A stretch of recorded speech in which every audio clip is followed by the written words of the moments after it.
Hello and welcome to the first chapter for AP Psychology. Today we're going to look at the science of psychology. We're going to introduce what psychology is, what it isn't, and then the 7 perspectives of psychology. And so here we go. We're starting into it. What is psychology? It's everything. I tell my students it's the only class you're ever going to take that everything you learn applies directly back to you in your life, and it stays with you for the rest of your life, for your future. On how you interact with other people, how you raise your children, how you stay motivated when you don't really want to do anything. Weight loss, weight gain, all these things have to do with psychology, your love life. So let's get into it. Psychology in Greek would be here, and it comes from the study of the soul, which that might be a different class. I think that's theology. The mind, okay, that makes sense, or the breath, respiratory. Watch out for COVID-19.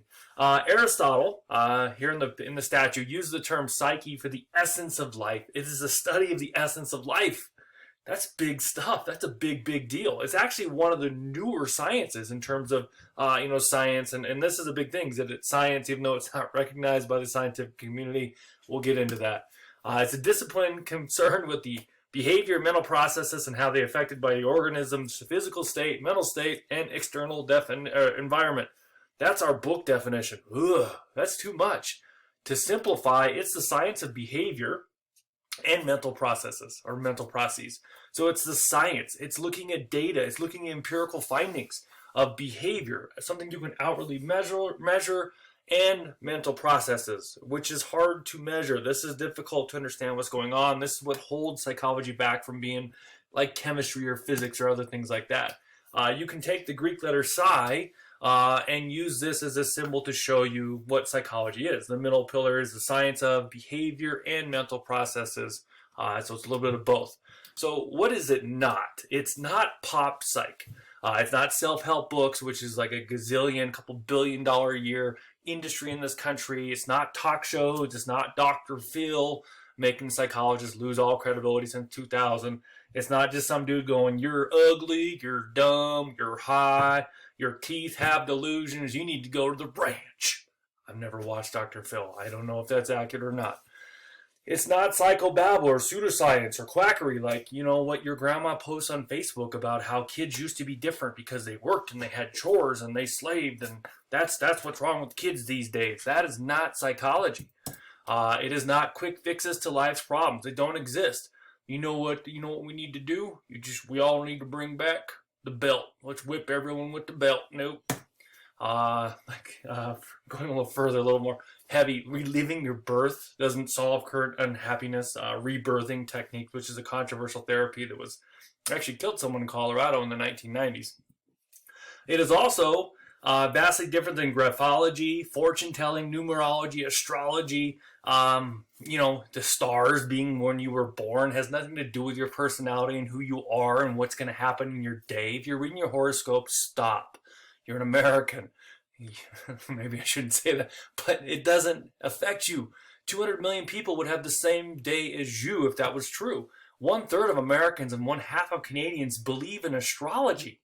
Come on, like the position of the stars when your parents made whoopee have any effect on who you are? 27% of Americans believe in fortune tellers. There is no such thing. There's no scientific data that ESP actually exists.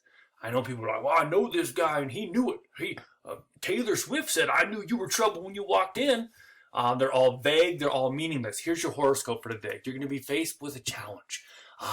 Overcome adversity. Tonight, hang out with friends. That spoke right to me.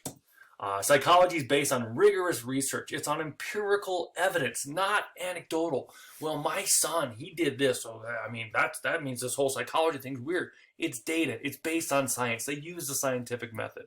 It is not a fancy name for common sense, as some people have stated. Astrology, your personality is defined by the month your parents are having the most productive whoopee. Yeah, doesn't make sense, especially if you're Cancer, the crap. Cancer. So let's get into how psychology came to be, the history of psychology. Psychological questions, the meaning of life and why we do things, have been raised by Aristotle, Zoroaster, Hippocrates, and countless others in history. They relied on anecdotes and descriptions of individual cases, but it wasn't looked at as a science yet. In the 1800s, there was the study of phrenology, where they thought that they could study the bumps on your head. And that actually means to study the mind in Greek. And then from that, they could tell your personality and your desires. It's even in the movie Django Unchained. It was inspired by Joseph Gall. So you could read personality traits from the bump on the skull. It's a pseudoscience. It's quackery. I'm going to commit a copyright violation here. Here's a clip from The Simpsons with phrenology. Are you sure this is the woman you saw in the post office? Absolutely. Who could forget such a monstrous visage? She's the sloping brow and cranial bumpage of the career criminal. Sir, phrenology was dismissed as quackery 160 years ago. Of course you'd say that. You're the brain pan of a stagecoach tutor. At any rate, the FBI would... Anyway, it's not science. So the actual birth of science, psychology, is in 1879 in Leipzig, Germany, by Wilhelm Wundt. I know you're reading it saying William Wundt, but Germans pronounce their V's as W's and their W's as V's, so it's Wilhelm Wundt! Wilhelm Wundt! That's how you need to remember it. Established the first psychology lab to study it scientifically in Leipzig, Germany in 1879. They and his subjects use trained introspection. They go through this you go through this process where you go through a thought process, and they would lead you on how to think and what to picture and what your mind should be doing. Volunteers observe, they analyze, they describe their own sensations, their own images, their own emotional reactions to things. And this is the birth of what was called structuralism. Kind of looking how the mind worked and what went on when you were faced with this stimuli, like here's an apple, what's in your head? Can you smell it? Can you taste it? What sensation is going on? Now I'm going to throw the apple away. How do you feel? It's very subjective, so it's very difficult. It's not as empirical as it should be, but it was an attempt to do it with science. Wilhelm Wundt. Wilhelm Wundt. Say it from deep within. Wilhelm Wundt. In America, you have William James from Harvard. He started teaching psychology in Harvard in 1875. He doesn't actually start his psychology lab until 1879. So in both Germany and America, you have the start of psychology in terms of a scientific study in the same year. The Germans won the race, so they were the first. His beginnings was functionalism, which emphasized the function and the purpose of behavior, as opposed to the analysis and description. It doesn't sound like a lot, but you should know that he was a personal friend of Charles Darwin. So think, how did the mind evolve? What functions of the mind evolved to help humans survive? Because humans are pretty much helpless in terms of our bodies and when we're born. So there's something going on here that helps humans survive. So he's inspired partially by Darwin, that the mind had evolved to help humans by passing on useful functions. He was criticized for focusing too much on the raw elements of the mind and not the big picture. He also set up his psychology lab in 1879. He's also an author, he's a philosopher, William James, and so those are the two, and they're hard to keep track of structuralism versus functionalism. Wilhelm Wundt with structuralism, what does the mind do? How does it react to certain stimuli? William James, functionalism, how did the mind evolve to help humans survive? And then we get, oh boy, Sigmund Freud. Whenever you hear his name, just please associate Freud with fraud. He's not a real psychologist, but he made it cool. He made it fun to talk about. He was an obscure Austrian neurobiologist who brought psychology to the masses. His theories stemmed from reports on depression, nervousness, obsessive habits, and so he had this theory that there was something going on in the unconscious or the subconscious portion of the mind. He was convinced that these ailments were mental, not physical ailments, that you didn't have a mental or physical problem that caused depression. It was in your mind. And so this is the birth of the psychoanalysis or psychodynamic perspective. And so he made psychology fun. He published books on them. They analyzed dreams. The classic lay on the couch and the person sits there and goes, tell me about the mother. Yeah. They emphasize the unconscious motives and conflicts that shaped one's personality. So basically what's going on below the scenes is really what shapes who you are. To be very frank and honest, discussing unconscious desires about sex and murder, that makes it kind of interesting. And so people are like, wait, I want to talk about that. Can I learn about the psychology? It's murder and sex? That sounds good. So Freud, oh boy, we'll learn more about him. Everything is your mom to Freud.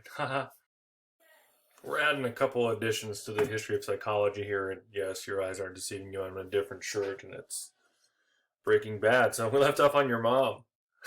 That would be a joke my 11-year-old would say. Actually, I'm 41 and I would say the same thing. So the birth of modern psychology, I added a little bit more. I felt like it was lacking. The behaviorists have a major portion in psychology. So you have John B. Watson, who applied Pavlov's theories of classical conditioning. We'll get into that more in later chapters with the drooling dogs and the metronome or the bell or whatever the classic sound is. He found that you could conduct those experiments on humans. So he experimented with a little baby named little Albert and he was conditioned him to fear white things, white fluffy things, including the Easter Bunny and things like that.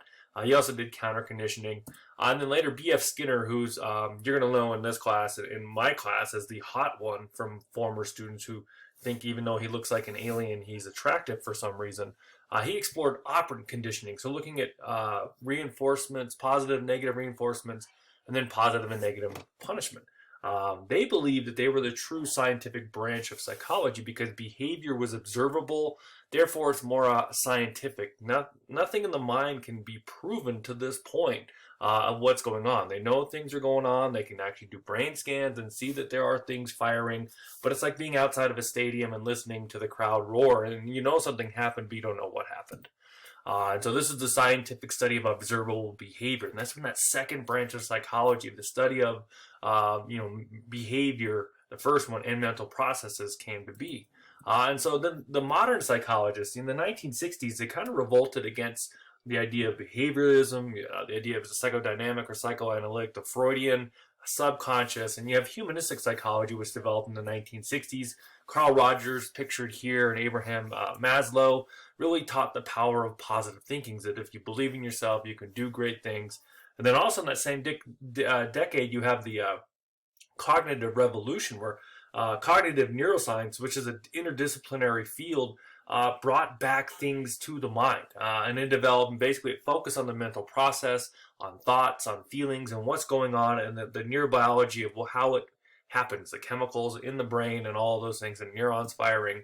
And so psychology today, if we look at it from a big picture, is fundamentally the battle of nature versus nurture. Are you the way you are because of the way you're born that way? Thank you, Lady Gaga. Or society pushed you that way in your experiences? Or is it something in the middle? Or my goodness, there's this thing called epigenetics now, where your DNA morphs based on your life experiences, and if you have a bad life, that DNA can be passed on to future generations. That's scary. So hope you enjoyed this. Let me know if you have any questions.